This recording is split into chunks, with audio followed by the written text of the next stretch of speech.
This all happened on the overnight graveyard shift at a McDonald's off Riverbend Avenue. Looking back, I should have known that something was off from the start. But when you're 22 with mounting student debt and 3 roommates who party more than they pay rent, you don't question a gig that pays above a minimum wage. Especially not when the supervisor, a tall woman-shaped silhouette with unnaturally white teeth named Ms. Calder, hires you on the spot despite your total lack of McDonald's experience. "We need someone for the overnight graveyard shift," she had murmured, not quite meeting my gaze. "P.M. to A.M. Most college kids can't handle it. But you seem different." The way she murmured different made my skin crawl, but I smiled and nodded like an idiot. And different was good in gig interviews, right? Perfect. "You start tomorrow, darkness hours." She slid the paperwork across the desk. "Just one thing, Talia. The overnight crew keeps to themselves. They're particular. Just follow their lead and you'll be fine." I should have inquired what she meant. I should have noticed how her palms trembled as she handed me my uniform. But all I caught sight of were dollar signs. And the possibility of finally paying my phone bill without having to choose between that and getting groceries. The first darkness hours started normally enough.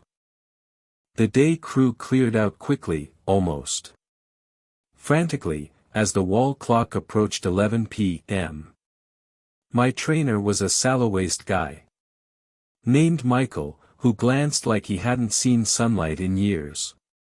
His skin had a grayish tint that I attributed to the fluorescent lighting, and his gaze were deeply sunken. "The evening graveyard shift leaves at, not 11, he murmured flatly.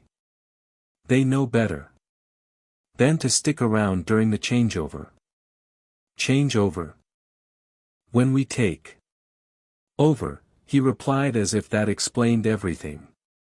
"Let me show you the stations." The tour was brief and utilitarian. Grill station, Friolator. Station, drive-through, till, a standard Mickey D's layout. But Michael kept looking at his watch, rushing through instructions until we had reached the back hallway. "Bathrooms here, employee locker room there, break room, and this." He gestured to a reinforced metal doorway that I had never seen in any other McDonald's. "Miss the walk-in. We don't go in there at darkness hours, ever." Before I could ask why, another employee had emerged from the break room. She was petite with hair so black it seemed to absorb the fluorescence, cracked into a severe bob. "This the new girl?" she inquired, looking me up and down with undisguised suspicion. "Yep, Dahlia, meet Vanessa. She runs the front counter overnight." Vanessa nodded curtly. "Ms. Calder hired you directly for nights?" "Yeah, I interviewed yesterday and yeah, figures," she interrupted. "Didn't Michael explain the rules yet?" Michael checked his watch again and grimaced. "No time. It's places. Everyone." Vanessa grabbed my arm, her fingers digging in with a surprising strength. "Listen carefully. Never go into the walk-in at darkness hours. Never let anybody in after in the morning, no matter what they say. Always answer the drive-through on the first buzz. If somebody orders a meal that's not on the menu, simply make it anyway. And for God's sake, if you hear knocking from inside the restroom stalls, don't answer." My nervous laugh died in my throat when I caught sight of her expression. "Wait, you're serious?" "I'm Dead serious. People who don't follow the rules don't last. She released my arm and went toward the front counter. I pivoted to ask Michael more questions, but he was already at the drive-thru. Headset on, staring intently at the empty lot outside. So, this was some kind of hazing ritual for the new girl. Fine, I could play along. College orientation had been worse. Music, the first hour passed uneventfully. We had a few late darkness hours customers, truckers mostly, ordering black coffee and egg McMuffins that Michael prepared with mechanical efficiency. I worked the till following Vanessa's lead. She barely spoke, only responding to customers and even then clipped and rehearsed phrases. At midnight, the flow of customers had stopped abruptly. 1 minute the drive-thru had 3 vehicles waiting, the next nothing. Vanessa checked her watch. The midnight. LOL, she murmured. Good time for a restroom break if you need it. I didn't, but something in her tone made me think that I should take the opportunity. Sure, back in a minute. The employee restroom was surprisingly clean for a McDonald's joint, but freezing chilled. My breath fogged in front of me despite the May heat outside. As I washed my palms, I noticed the corner of a paper sticking out from behind the paper towel dispenser. Curious, I tugged it free. It was a sheet torn from a notebook, the edges frayed and stained with what I had hoped was ketchup. In precise handwriting, someone had listed 5 rules. Rule number 1. Never enter the walk-in between p.m. and a.m. Rule number 2, no customers inside the McDonald's after. Rule number 3, answer the drive-thru in one buzz. Rule number 4, make any order exactly as requested, even if it's not on the menu. Rule number 5. If you hear knocking from inside a restroom cubicle, ignore it. If you hear your name written at the bottom in different handwriting, please believe these. I didn't. Ms. Calder lied about the turnover rate. I fixed their gaze at the paper, heart suddenly pounding. It was identical to what Vanessa had told me, but seeing it written down with that desperate plea made it feel less like a prank and more like a warning. Had previous employees left this? A sharp rap on the doorway made me jump. Talia, you okay in there? It was Michael. I shoved the paper into my pocket. Yeah. Coming. When I returned, something had changed. The McDonald's felt colder, the lights dimmer somehow. Vanessa stood rigidly at the counter, staring out at the front doors. Michael was back at the drive-thru, but his posture was tense, alert. Everything normal? Vanessa inquired, eyeing me. Sure, I lied. Why wouldn't it be? Good. Take over from Michael at the drive-thru. He needs to prep more meat. I tried not to show my confusion. We hadn't had an order in 20 minutes and the holding trays were full. But I nodded and took the headset from Michael. His fingers were ice-chilled when they brushed mine. Remember, he hissed. First buzz. The drive-thru remained hushed until a.m. I know the exact time because I had been checking the wall clock every few minutes, watching the seconds tick by on the dim glow of the monitor. When the buzzer finally sounded, I nearly leapt out of my skin, but managed to hit the response button immediately. Welcome to McDonald's. Can I take your order? Silence. Static crackled through the headset and then a low voice, low and wet. Like somebody speaking through a mouthful of liquid. McRib. I froze. The McRib was seasonal and definitely not on the current menu, but I remembered Rule 4 and swallowed hard. One McRib. Anything else? More static. And then no bun. Raw. With extra sauce. My stomach pivoted. One McRib, no. Bun, raw, extra sauce. Anything else? Hurry. I relayed the order to Michael, who nodded grimly and disappeared into the back without comment.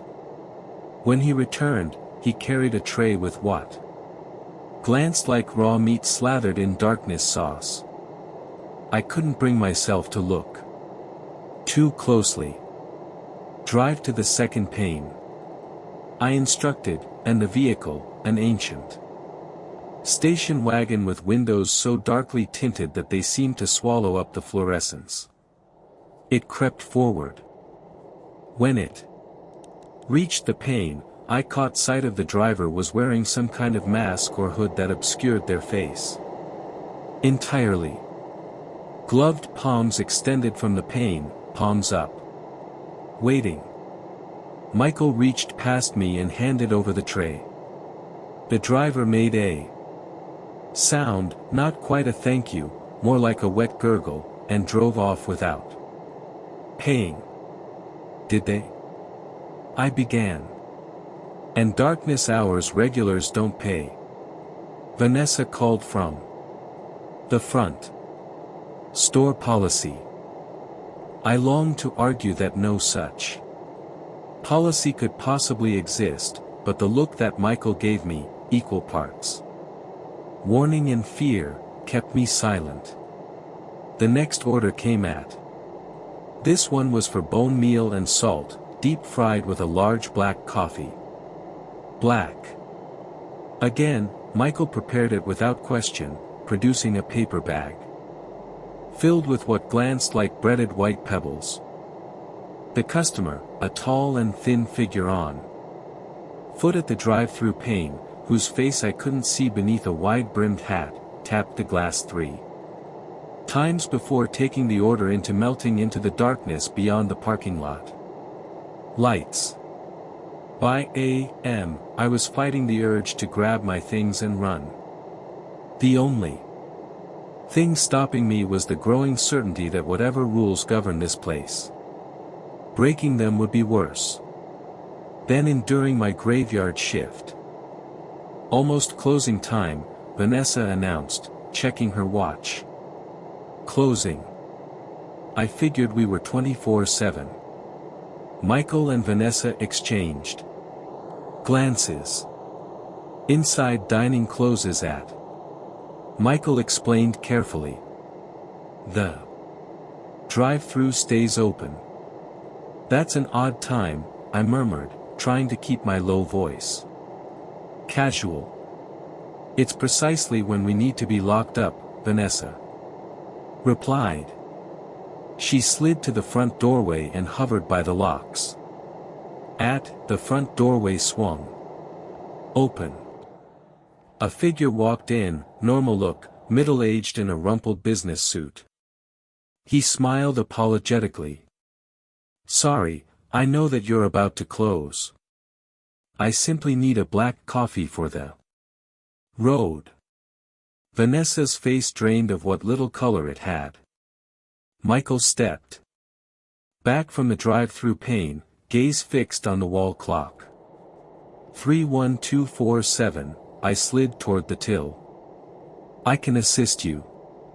Vanessa's palm clamped onto my arm. No, she hissed. The figure's grin widened, showing too many teeth. I simply need a black coffee, black for the road. We're latched shut, Vanessa stated flatly, positioning herself between me and the counter. The figure tilted his head at an unnatural angle. The sign says that you close at. It's only 312 and he checked his watch. 52 seconds. Something was off with his movements. Jerky and too fluid all at the same time. His gaze never blinked. "Please leave," Michael murmured, his low voice surprisingly steady. "We can't serve you." The figure's face contorted, the pleasant expression sliding off like melting wax. "I'm a customer," he murmured, his low voice deepening, resonating oddly in the empty McDonald's. "You have to serve me. It's company policy." The wall clock on the wall read at 3:131. Vanessa lunged for the doorway, turning the deadbolt with a decisive click. "We're latched shut." The figure, if he was still a figure, slammed his palms against the counter. The impact left a darkness wet prints on the laminate. "Serve me," he bellowed, his jaw hinching slightly with each word. "No customers inside after," Michael recited, backing toward the flat top. "Store policy."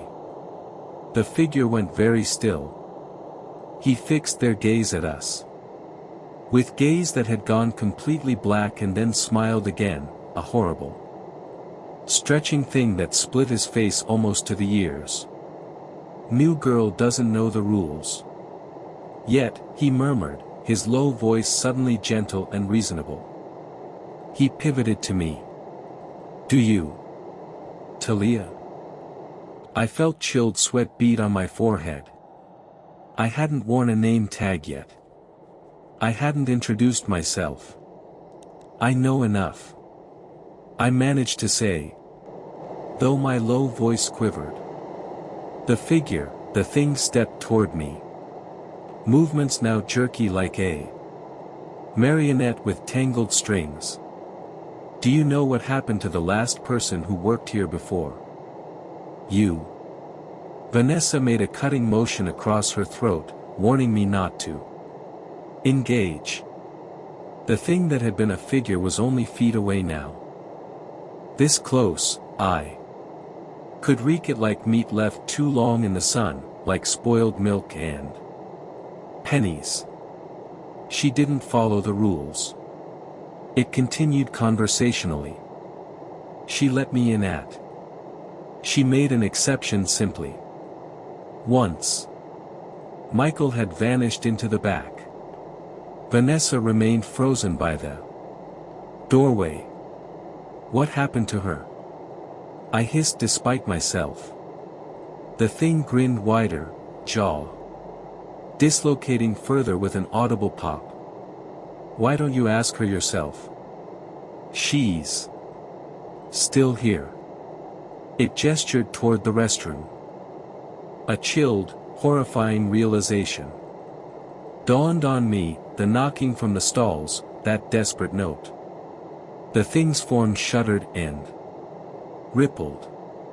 For simply an instant, I caught sight of something else beneath the business suit. Something with too many limbs. Folded off. And then Michael was beside me, fire extinguisher in palm. He pulled the pin and unleashed a cloud of white powder directly into the thing's face. It shrieked a sound like metal grinding on metal and it staggered backward. "Drive through, Vanessa!" shouted, already moving toward the back exit. "Out now." I didn't need to be told twice. I bolted, following Michael through the drive-through pane that he had eased open fully. We tumbled onto the pavement outside simply as the lights inside the McDonald's flickered violently. From within came an inhuman wail of frustration and then silence. We huddled by Vanessa's car, watching the McDonald's through the pre-dawn darkness. For 20 minutes, nothing slid inside. Finally, Michael spoke. It can't come out until somebody lets it out. McDonald's rules work both ways at darkness hours. What was that? What is this place? My low voice sounded distant and detached, like I belonged to someone else. Vanessa lit a cigarette with trembling palms. Just a McDonald's during the day. At darkness hours while something else uses it. Uses it for what? Feeding, Michael murmured simply. Different kinds of hunger. Vanessa checked her watch. We have to go back in. Shift isn't over until 7. You're insane, I hissed. I'm calling the police. Go ahead, Vanessa murmured, exhaling smoke. They've been called before. By 7 a.m., there's nothing to see. Just a normal McDonald's with normal employees.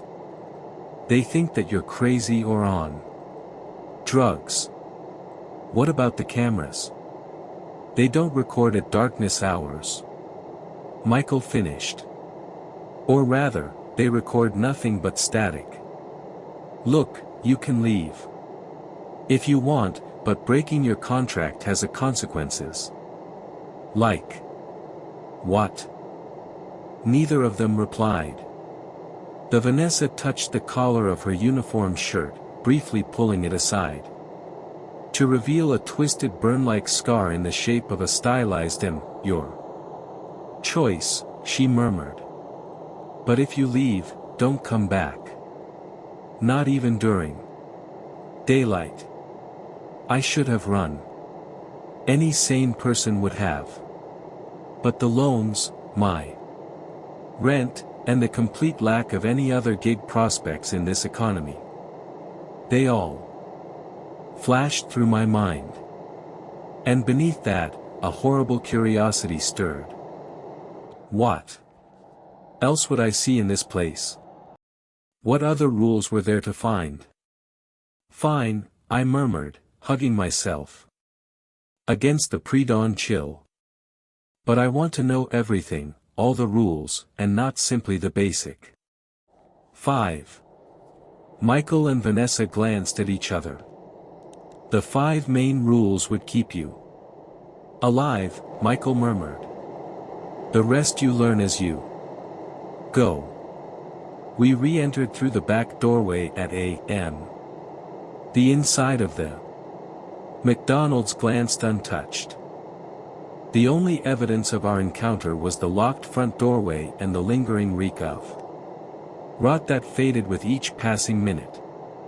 The rest of the darkness hours brought more uncanny drive-through orders from customers that weren't quite human. One ordered a fresh tendon, still warm, that Michael prepared by retrieving a package from a special compartment under the flat top. Another inquired for a strawberry milkshake mixed with something from a vial that they handed over, a viscous red fluid that I refused to believe was blood. In the morning, I had to the restroom again. Despite everything I had caught the sound of, nature called insistently. And don't acknowledge anything you hear in there, Vanessa warned as I went for the back hallway. And for God's sake, be quick. The restroom was even colder than before, my breath forming visible clouds in the air. As I washed my palms, I caught the sound of it, a soft, tentative knock from inside the third cubicle. My heart hammered against my ribs. The cubicle doorway was latched shut, but I could see no feet beneath it. 3 knocks. I dragged my palms quickly, keeping my gaze on the mirror, away from the stalls.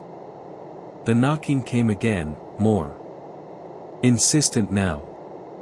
I reached for the doorway. Talia A woman-shaped silhouette's low voice, weak and wavering, came from behind the cubicle doorway. "Please, I know you're there. I need assist." My palm froze on the restroom doorway handle. "I'm the girl who had your gig before. Ms. Calder told you that there was high turnover, right? She wasn't lying. Please, they've trapped me in here. Just open the doorway." I remembered the fifth rule. If you hear your name, run. I yanked open the restroom doorway and fled, the low voice rising into a scream. "Behind me. Don't leave me here. They'll do the same thing to you. Please."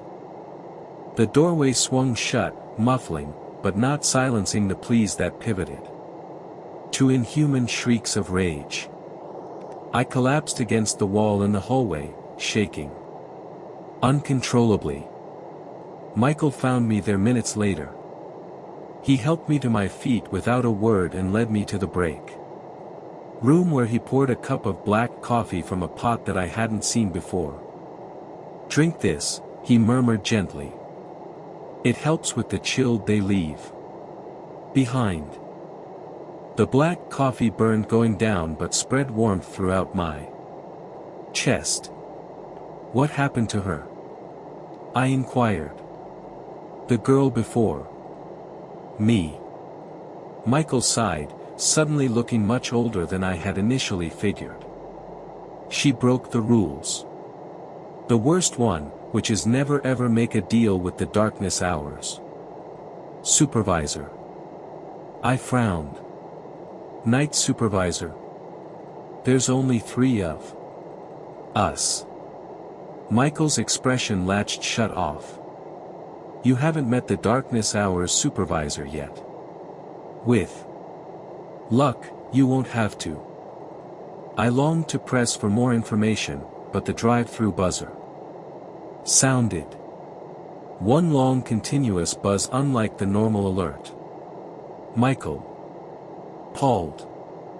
"That's for you." "What?" "When it buzzes like that, it's calling for someone specific. It's calling for you." The buzzer continued. One unbroken drone that set my teeth on edge. "I'm not answering that," I murmured. "You have to." Vanessa murmured from the doorway or face grave. "Rule 3, answer on the first buzz." "That's not a customer though," I protested. "You know it's not doesn't matter," Michael murmured. "The rules protect us as much as they bind us. Break one end." The unsaid conclusion hung in the air. I figured of the low voice in the restroom cubicle, the girl who had had my gig before her. With lead and legs, I walked to the drive-through station and put on the headset. The buzzing stopped instantly. "Oh, welcome to McDonald's. Can I take your order?" The low voice was like broken glass wrapped in velvet, somehow both grating and smooth. "How are you enjoying your first darkness hours?" I swallowed hard. "Can I take your order?" A little chuckle. "So professional." "I'm not here to order. I'm here to introduce myself. I'm Norris, the darkness hours supervisor." Through the drive-through pane, I could see nothing but darkness where a vehicle should be. Yet the low voice came through crystal clear. "Ms. Calder mentioned you." I lied, trying to sound casual. "Murmured you handled the overnight operations." "Oh, did she? How thoughtful. And did she mention our special menu items? The ones only available during my hours?" "No, but I've been learning on the gig." Another Chicola. I'm sure you have. You're doing well so far. Better than your predecessor. She was unwilling to adapt. My throat tightened. Is that why she's in the restroom now? The silence stretched for several seconds. You're more perceptive than I expected. Norris finally replied, a low voice harder. Yes, she made some poor choices. She decided the rules that didn't apply to her, that there would be no consequences. What did she do? She let somebody in after hours. Someone that I had been waiting for. She disrupted the balance. I figured of the desperate note behind the paper towel dispenser. And now she's trapped. Not trapped, Norris corrected. Transformed. She's becoming something new. Something that belongs to the darkness hours. Graveyard shift permanently. Bile rose in my throat. What do you want from me for now? Just obedience. Follow the rules. Do your gig. Serve the customers that I send you. And if I don't, I challenged, fear making me reckless. The temperature around me plummeted. My breath clouded heavily in front of me. Through the pain, I figured that I caught sight of something move in the darkness. A tall, thin shape with too many angles. Well, then you'll join Eliza, Norris murmured softly. Though I'll put you somewhere worse than a restroom cubicle. Perhaps the walk-in. Would you like that, Talia, to become a part of our special menu?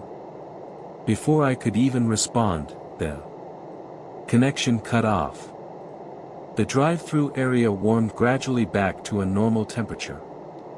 Vanessa appeared at my side, her face ashen. You spoke to him. It wasn't a question. Is he human? I inquired. Was maybe once. She took the headset from me. Gently.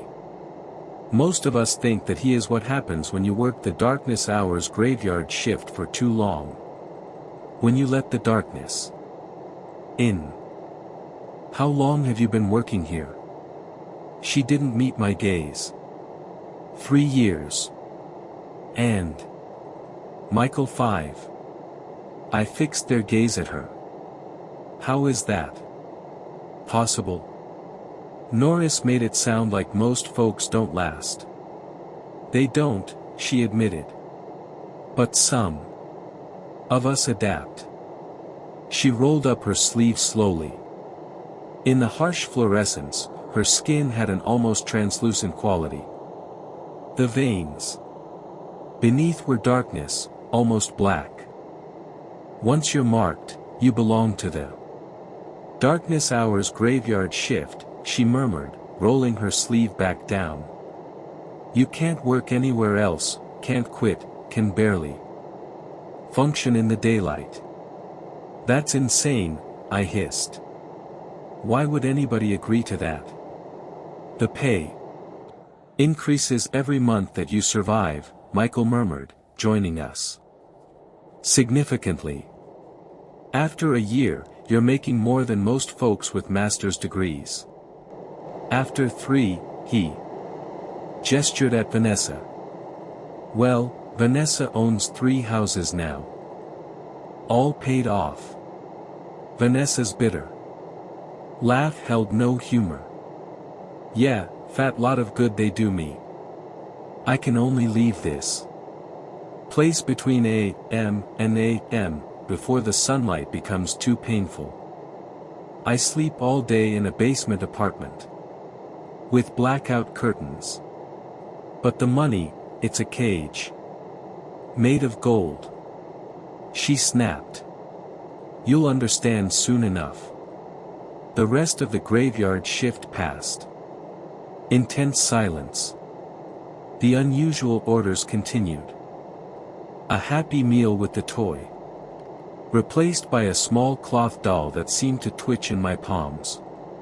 A cup of ice that steamed and hissed when handed over. A bag of fries that Michael prepared by placing an empty container under the heat lamp for exactly 7 minutes and 13 seconds, after which it was somehow full. At a.m., Michael began the opening preparations. Vanessa come to the till, though I hadn't seen a single customer pay all darkness hours.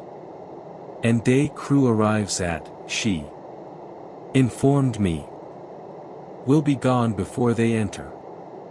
No interaction between chefs. That's another rule. But my car, take the bus today, Michael advised.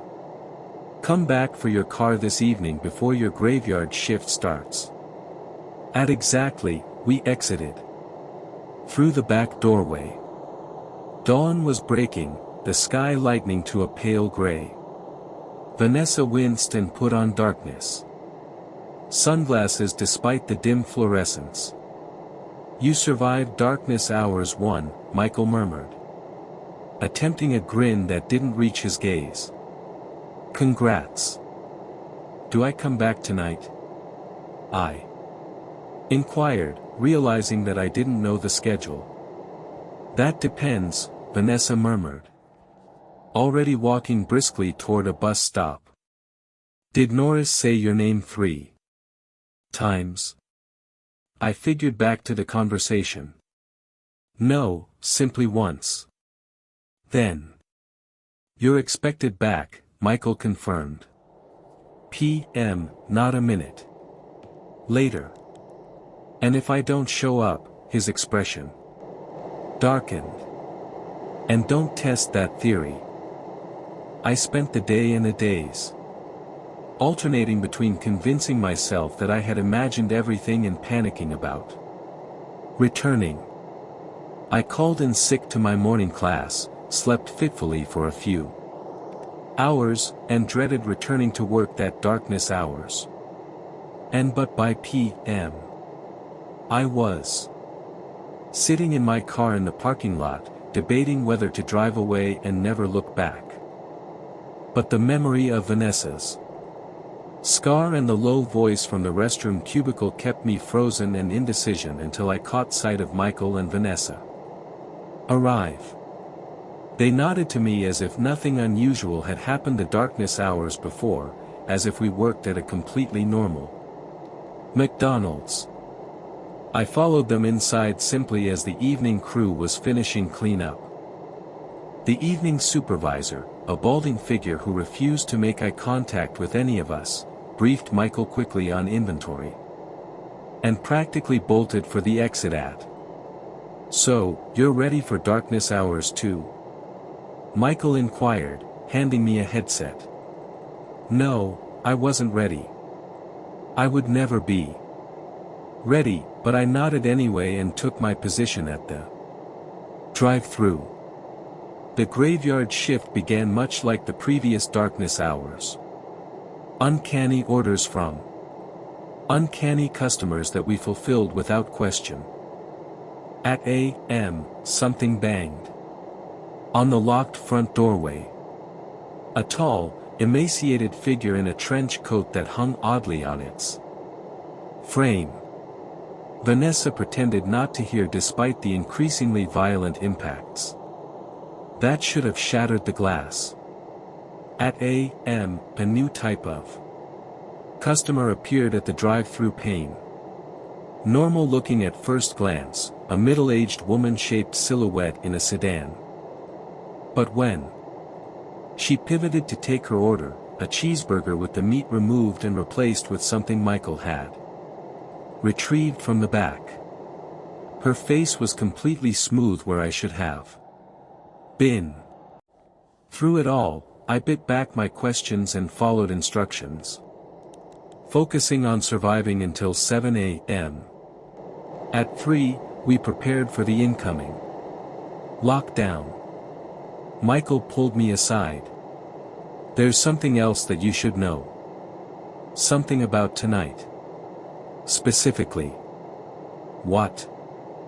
I inquired, dread pooling in my stomach. The darkness hours supervisor makes rounds. On the second darkness hours. Inspects new employees. Inspects? What does that mean? Before he could answer, the walk-in doorway, the one that we were never supposed to open at darkness hours, creaked. Vanessa's head snapped up from where she was cleaning the front counter. It's starting. Place is. Everyone. The walk-in doorway swung open slowly, releasing a cloud of frigid air that smelled of metal and raw meat. From within the mist, stepped a figure so tall that it had ducked through the doorway. Norris, the darkness hours supervisor. He wore a McDonald's uniform that might have been normal once, but now seemed constructed of shadows more than fabric. His name tag gleamed in the fluorescence. Norris, darkness hours supervisor, serving. Since 1955. But it was his face that made my heart stutter. It was almost human. Handsome, even in a sharp, angular way, except for the gaze. They were solid. White pupils and seemed to reflect fluorescence rather than absorb it. Good evening. Team, he murmured, his low voice, that same broken glass smoothness that I had caught the sound of. Through the headset. How are the darkness hours specials moving? Steady demand, Michael reported stiffly. No issues. Norris smiled, revealing teeth. Too numerous and pointed to be human. Excellent. And our new team member, Talia. Yes. I managed a jerky nod, unable to form words. He approached, moving with an unsettling fluidity, as if his joints worked differently than human anatomy had allowed. Up close, his skin had a waxy quality, too perfect and smooth. I always personally evaluate new hires on their second darkness hours. He sat circling me slowly to ensure they're suitable for our unique working environment. I could feel chilled radiating from him like standing next to an open walk-in. She's doing well, Vanessa offered quickly. A fast learner. Norris's white gaze flickered to Vanessa briefly. I'm sure she is, but the evaluation has protocols. He reached into his pocket and withdrew what glanced like a standard McDonald's order pad. But when he eased open it, the pages were covered in symbols I didn't recognize, twisting and squirming. Marks that hurt my gaze to look at directly. Just a few questions. First, have you told anyone about your experiences here? No, I replied truthfully. Do you intend to? I hesitated and his white gaze narrowed. No, I lied. Who would believe me anyway? He smiled again, the expression never reaching those horrible gaze. Indeed, who would? Next question. Are you willing to serve all customers according to their needs? Without judgment or question? The image of the smooth-faced woman-shaped silhouette flashed in my mind along with all the other not quite human customers that we had served. Yes, I murmured, the lie coming easier this time. Even if their needs conflict with your moral sensibilities, I swallowed hard. What do you mean? Norris's grin widened impossibly. Some of our customers have special dietary requirements. Requirements that might seem unorthodox to someone with conventional ethics. My blood bolted chilled as I remembered the raw McRib, the steaming ice, the happy meal with the twitching doll. I follow the menu, I murmured carefully. Whatever that includes. He nodded approvingly.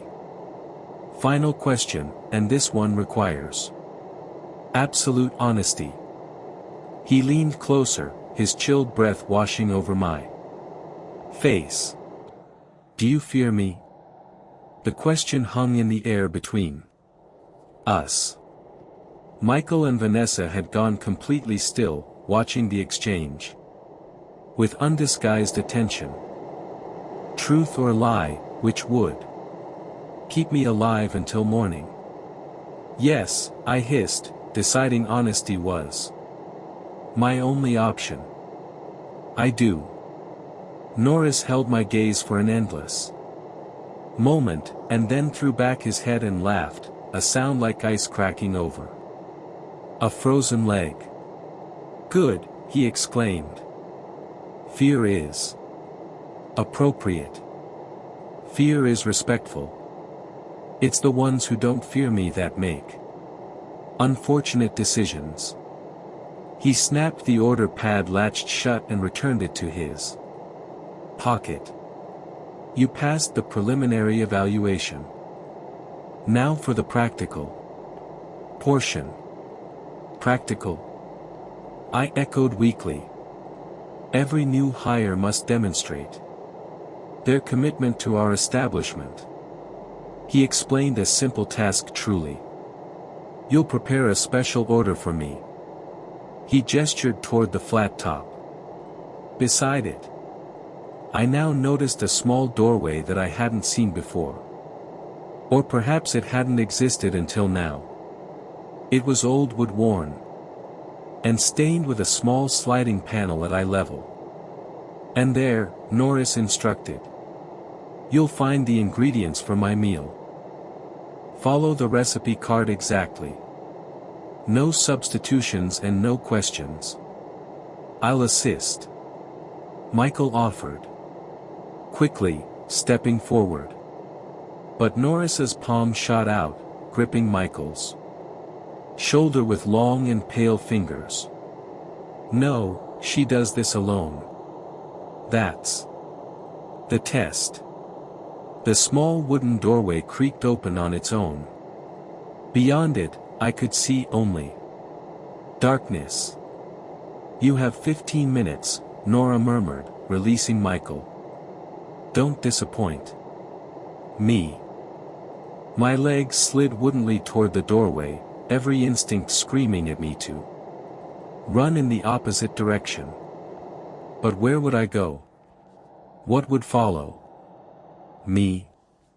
I stepped through the doorway and found myself in a space that couldn't possibly fit within the McDonald's floor plan. It was a cramped windowless kitchen that glanced decades old with rust-stained appliances and yellowed linoleum floors. The walls were covered in a greasy film that glistened in the dim fluorescence of a single bare bulb swinging overhead. The doorway clicked shut behind me with the finality that made my stomach drop. On a butcher block lay a recipe card, yellowed with age and spotted with darkness stains. Beside it murmured an arrangement of ingredients that made bile rise in my throat. Raw meat of some kind, darkness and glistening. A pile of small curved bones. A jar of thick and viscous fluid that slid slightly when I approached it. A loaf of bread that was somehow moldy and perfectly fresh at the same time. And worst of all, a small cloth bundle tied with twine that pulsed rhythmically, like a beating heart. The recipe card bore a McDonald's logo that I had never seen before, older with sharper angles, the golden arches looking more like horns. The instructions were handwritten in faded ink. Night supervisor special for evaluation purposes only. Combine ingredients in precise order. Speak no words during preparation. What is made here stays here. I got to work.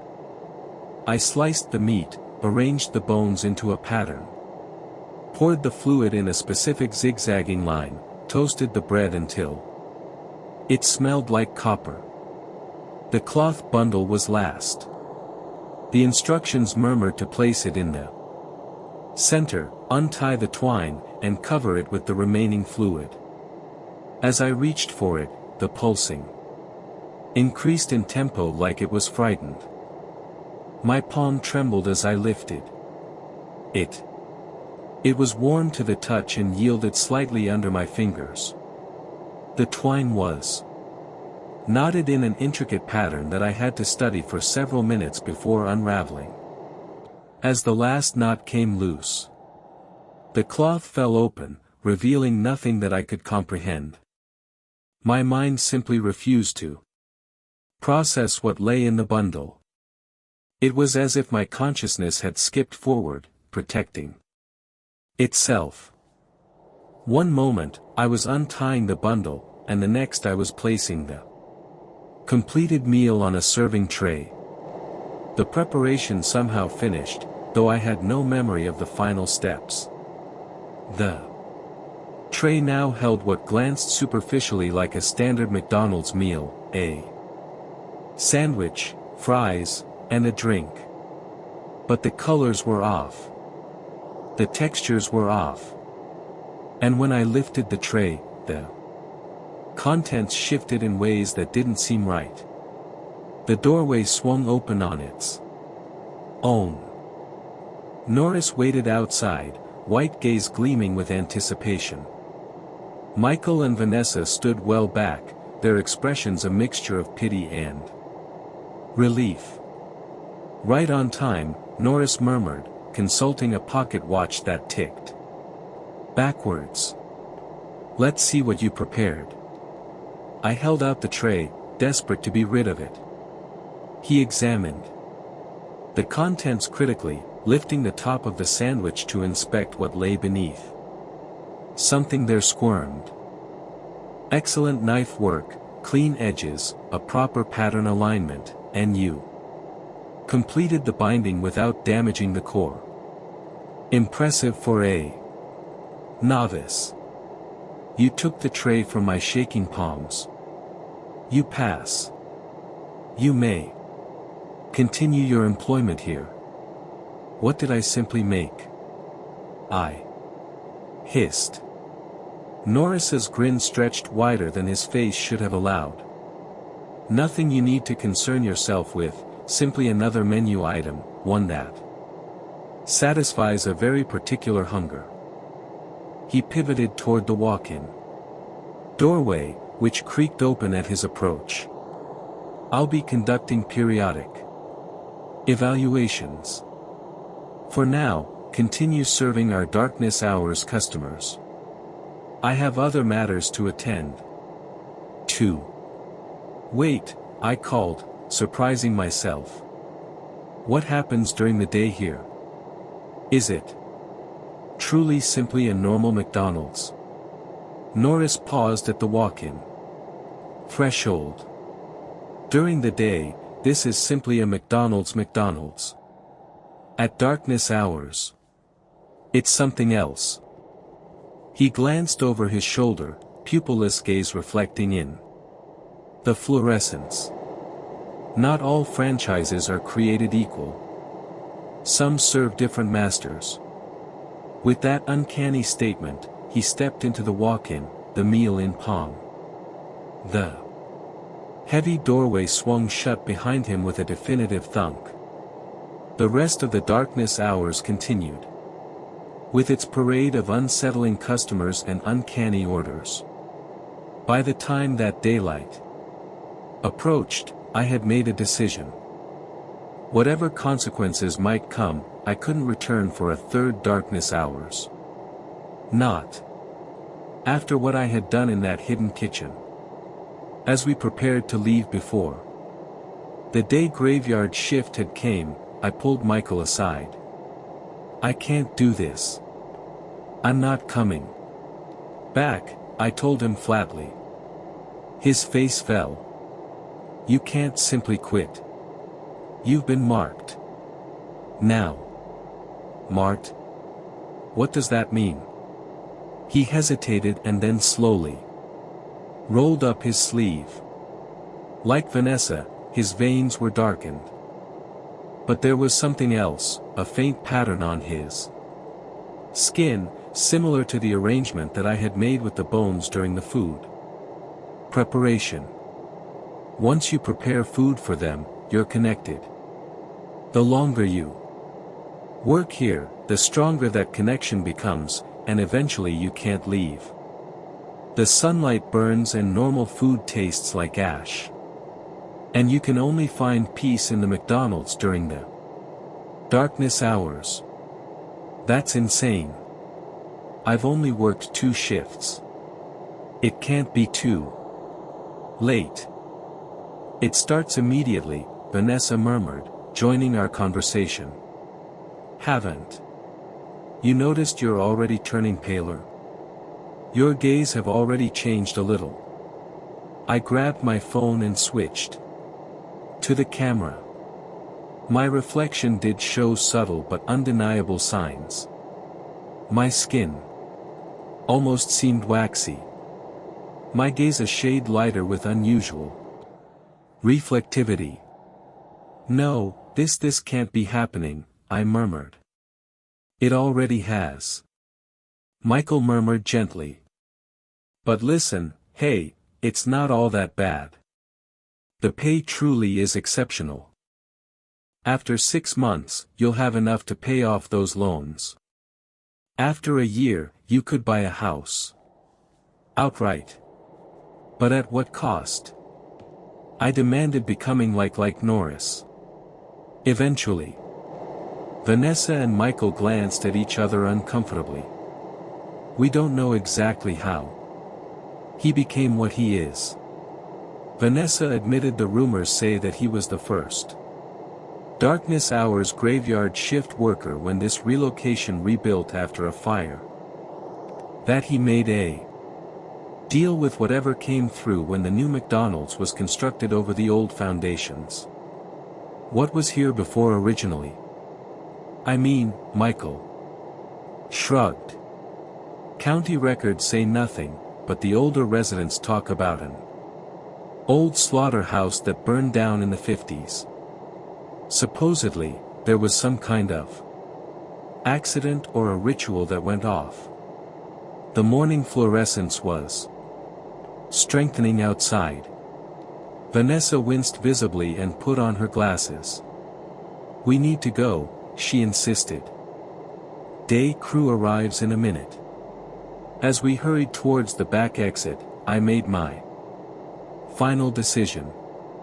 I'm going to find a way out of this. There has to be some way to break the connection.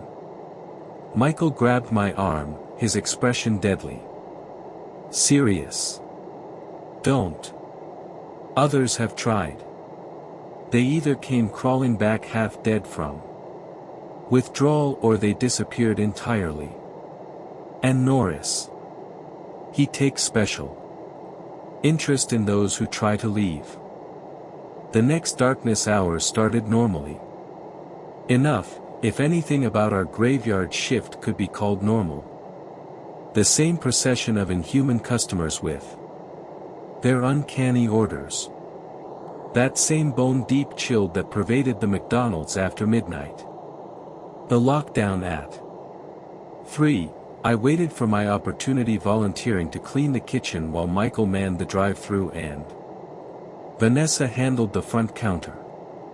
During a slow period at around a.m., I slipped into the back storage, allegedly to restock napkins and straws. The McDonald's emergency protocols were posted on the wall, including the location of fire extinguishers, emergency exits, and the gas shut-off valve. It would be simple enough. Open the gas line, create a spark, and flee before the place went up into flames. Insurance would cover the loss, and they would rebuild. And Hopefully, whatever existed in this place would be gone when they rebuilt it. I found the main gas valve behind a panel near the water heater. With trembling palms, I began to turn it, imagining freedom from this nightmare. I wouldn't do that if I were you. I rolled around to find Eliza standing behind me, or what remained of her. The woman-shaped silhouette wore a McDonald's uniform soaked in stained as if she had been submerged in darkness liquid. Her skin had the gray powder of a corpse and her gaze were completely black like pools of oil. "You're real. As real as anything here," she replied, her low voice carrying the same hollow quality. "And I'm trying to save your life, ironically. Enough, by stopping me from burning the place down." "Yeah. Exactly." She stepped closer, leaving wet footprints on the floor. "You think you're the first one to try? The fire that destroyed the previous McDonald's wasn't an accident. It was a worker-like you trying to get out. But it worked. They had to rebuild." Eliza's laugh was like water gurgling down a drain. "Oh, it didn't work. It simply made it worse. And those who set the fire became the first items on the new menu." A chill bolted through me. "What are you saying?" "I'm saying the Darkness Hours supervisor gets stronger every time somebody tries to destroy this place. Every act of rebellion simply feeds it. Breaking the rules doesn't free you. It transforms you into something that serves him eternally. So, I'm supposed to simply accept this. Become like Vanessa and Michael working here until I'm no longer human." She tilted her head, water dripping from her hair. "No, there is another way out, but it requires patience and intelligence. Not desperation and fire." "What way?" "Well, the same way you defeat any contract, you find the loophole." She glanced nervously toward the doorway. "I don't have much time. He lets me move freely only for short periods, usually to discourage new employees from making bad choices." "Tell me," I pleaded. "The rules protect you, but they also bind Norris and the others. They can't hurt you if you follow them exactly. And more importantly, they can't keep you if you fulfill your contract to the letter." "What contract?" "I never signed anything saying that I would become some kind of Darkness Hours creature." "Well, you did actually." She pointed to my name tag, checked the back. I unpinned it and pivoted it over. In small text, barely visible even under the bright storeroom lights, was a paragraph of legal text. "Bearer agrees to serve for a period of employment terminating upon fulfillment of Darkness Hours graveyard shift requirements or at management discretion. Early termination incurs penalties including but not limited to physical transformation, spiritual binding, or menu inclusion. Contract voidable upon completion of 7 consecutive shifts without rule violations or successfully passing the final evaluation." 7 shifts, I murmured. "That's it. Just work a week without breaking rules and I'm free." Her expression darkened. "Oh, it's not that simple. The rules change nightly. Norris adds new ones without telling you. And the final evaluation," she shuddered. "Waters thawing inside her uniform. Only one person has ever passed it in all the years that I've been here." "Who?" "The day supervisor, Miss Calder. Why do you think she can come and go freely?" She passed the test and fulfilled her contract, earned her freedom, but the cost was high. I remembered Ms. Calder's 2 white teeth and the way she never quite met my gaze. What did she have to do? Oh, I don't know exactly. It's different for everyone, but it always involves a sacrifice. Something precious to you. Something that ensures you'll never speak of this place even after you're free. The storeroom doorway creaked. Eliza's form shimmered, becoming less solid. I have to go. He's looking for me. Remember, 7 shifts without breaking rules are past the final evaluation. Don't try to burn this place down. Don't try to run. Just survive. Wait, how do I request the evaluation? You don't. Her low voice already fading as her form dissolved into a puddle on the floor. He offers it when he believes you're ready to sacrifice something that matters. The puddle slithered beneath the doorway simply as it eased open to reveal Michael. Everything okay in here? He inquired, gaze narrowing at the wet spots on the floor. Vanessa murmured, "You've been gone for a while." I stepped away from the gas valve, forcing a neutral expression, simply looking for straws. And the dispenser up front is empty. He studied me for a long moment and then nodded toward a shelf. They're over there. Hurry up. We've got a customer. I grabbed a box of straws and followed him back to the front. My mind racing with this new information. A way out existed. Difficult, dangerous, but possible. As A.M. approached and we prepared to leave, I caught Michael alone by the time wall clock. Is it true about the 7 chefs? He froze. Who told you that? Eliza? His expression shifted from surprise to pity.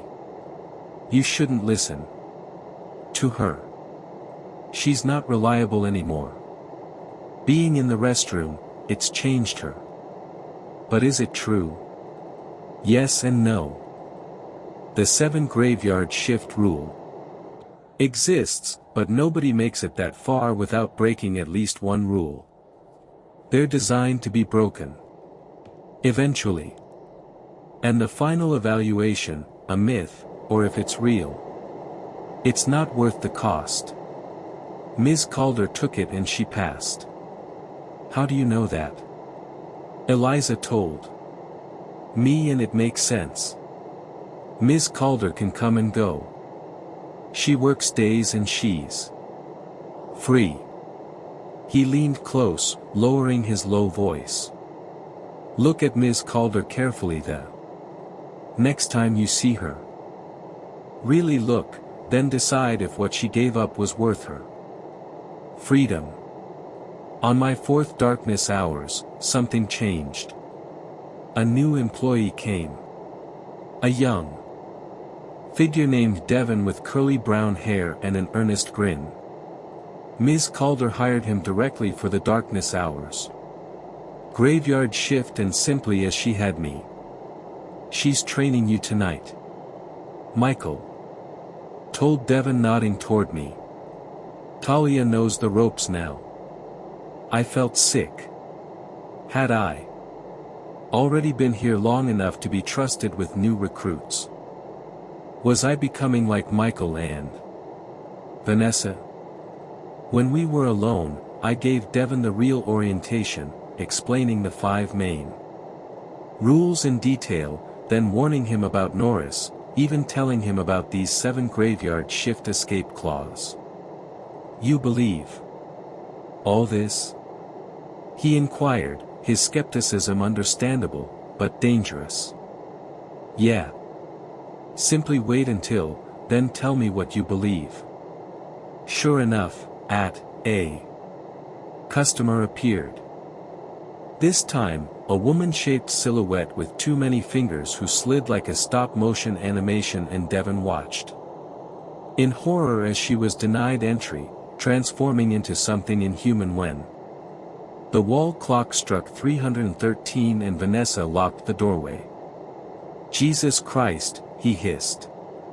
After we had escaped through the drive-through pane, huddling in the parking lot until the thing inside tired of throwing itself against the glass.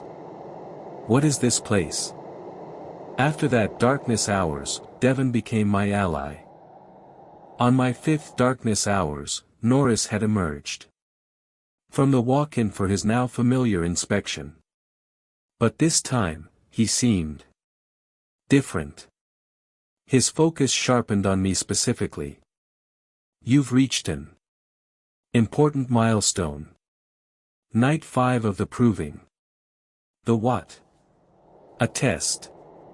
Vanessa explained later on after Norris had returned to the walk-in. "Everybody who makes it to the 5th darkness hours faces it. It determines whether you're worthy of completing the full 7. I received a phone call in the supervisor's office. Norris's low voice, deeper and more resonant than usual, instructed me to go to the 3rd restroom cubicle where I would face a choice. Inside the cubicle, I found not a toilet, but a vast circular chamber with walls made of polished bone. Eliza, more substantial than before, stood beside a small table with 2 items.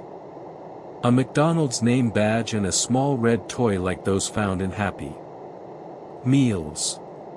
Choose. The badge binds you permanently to the darkness hours graveyard shift, granting security and belonging. The toy reveals truths that might assist you escape, but at great risk. I studied the items. "Neither," I murmured firmly, stepping back from the table. "I reject both choices. The 5th rule states that I should ignore anything from restroom stalls." Eliza went very still, or form flickering. "Clever. Very clever, but incomplete. The 5th rule has a second part. Doesn't it? If you hear your name, Ron," as if on cue, a low voice, and my low voice, called from somewhere in the darkness above. "Talia, is that you down there? Help me, please." I pivoted and bolted toward where the cubicle doorway had been. And for a moment, I only caught sight of a seamless bone wall surrounding me. But then a doorway appeared. And I slammed through it, tumbling onto the restroom floor as the cubicle doorway swung shut behind me. When I returned to the front, Vanessa and Michael fixed their gaze at me with shock and grudging respect. "You refused both options," Vanessa murmured, not quite a question. I nodded. "The 5th rule overrode the proving itself." "Brilliant," Michael murmured. "Using the rules against the rulemaker. I never considered that." Before we could discuss any further, Norris appeared, his white gaze gleaming with an emotion that I couldn't identify. "Congrats. Few reached this stage. Few were still by such unconventional means. I followed the rules." "Indeed, you did more precisely than I anticipated. The final evaluation awaits you tomorrow. Darkness hours. Your 6th graveyard shift. Come alone." "What about my 7th? The contract specifies 7 shifts without rule violation. The final evaluation supersedes that requirement. Pass and your contract is fulfilled regardless of graveyard shift count. Fail." His expression left no doubt about the consequences. I came at my 6th graveyard shift to find the McDonald's darkness and empty. No Michael, no Vanessa, not even the evening crew cleaning up. Only a single fluorescence burned. In the supervisor's office. Inside sat Norris, not in his usual distorted McDonald's uniform, but a crisp business suit that seemed to absorb rather than reflect fluorescence. On the desk before him lay an antique pocket watch, a small silver knife, and a contract printed on parchment-like paper. The final evaluation he began once I was seated across from him is a sacred tradition, a transition point between servitude and something else. What exactly am I being evaluated on? Your worthiness for freedom. Upon completion, your employment obligations will be fulfilled. You may leave McDonald's permanently with no lingering connection. In exchange for what? His grin widened, showing those too numerous and too sharp teeth. Just a token, something that you value freely. Given. Like what Ms. Calder gave up, her empathy. Norris's expression shifted subtly. Ms. Calder made her choice. Your sacrifice will be uniquely yours. And if I refuse, then you remain with the darkness hour's graveyard shift forever. What specifically do you want from me? I pressed. What part of myself am I supposed to surrender? Norris set down the knife.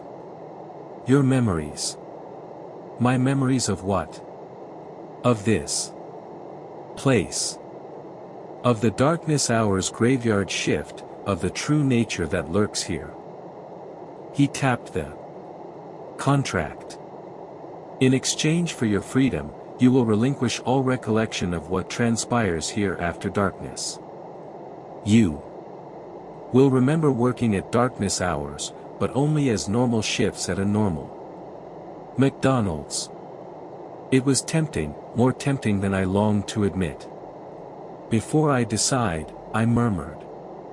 Carefully, I would like to propose an alternative arrangement.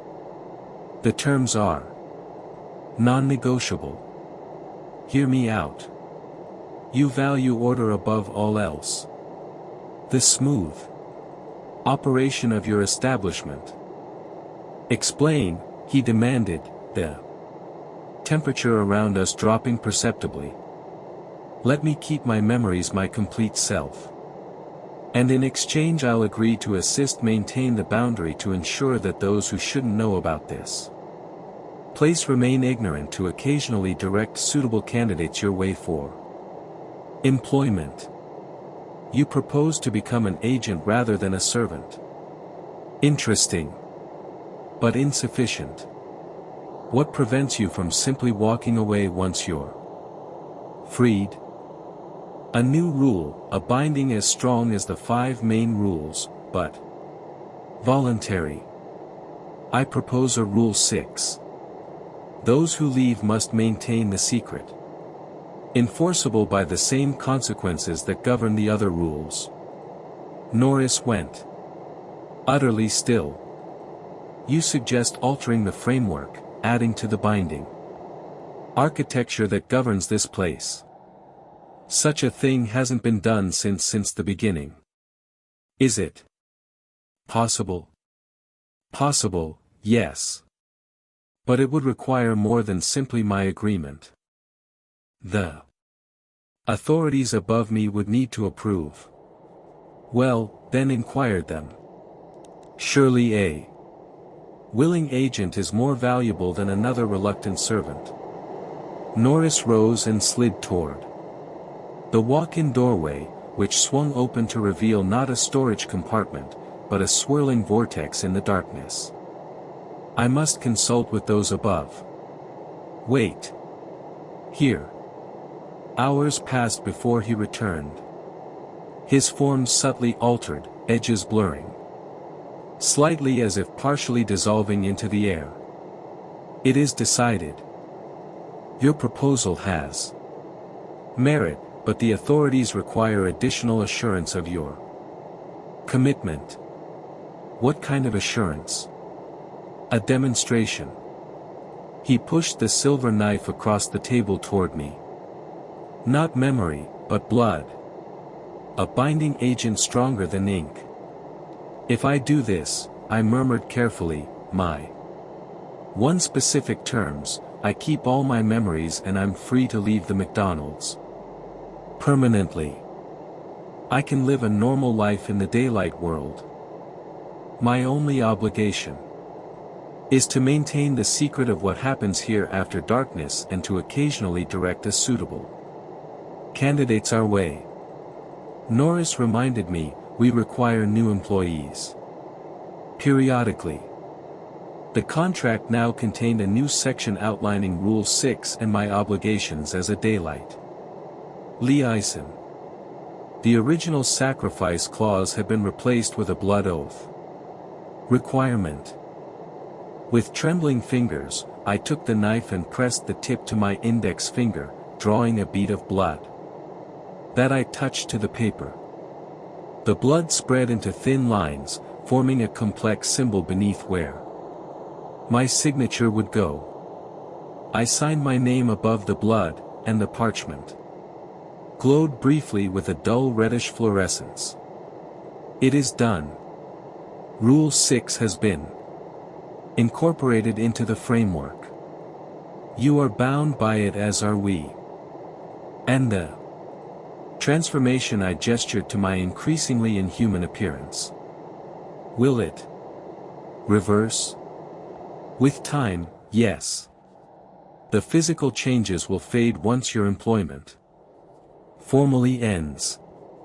He glanced at the pocket watch, which it does, and now your final graveyard shift is complete. Relief washed over me so intense that I nearly wept.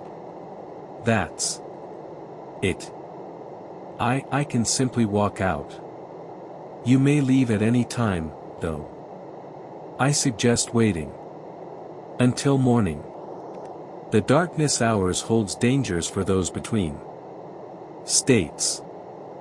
I waited until dawn and then walked out into the morning fluorescence, feeling it warm my skin without the burning pain that I had experienced in recent days. I drove home wondering if I had made the right choice. I've been working at the same McDonald's for years now, but not as somebody trapped on the darkness hours graveyard shift, barred from living in the fluorescence of day. I've recruited hundreds of new employees for the darkness hours graveyard shift. Some seem to get the hang of it, while others don't last long. I've come to live with what I'm forced to do and even find some joy in adding new members to the team, as morbid as that might seem. So, if you ever see a gig posting for a darkness hours graveyard shift position at McDonald's with good pay and benefits, I recommend that you check it out and give it a try. What's the worst thing that can happen? Rain Nelson Dreamy. T. Ward's son Russell and Stevie.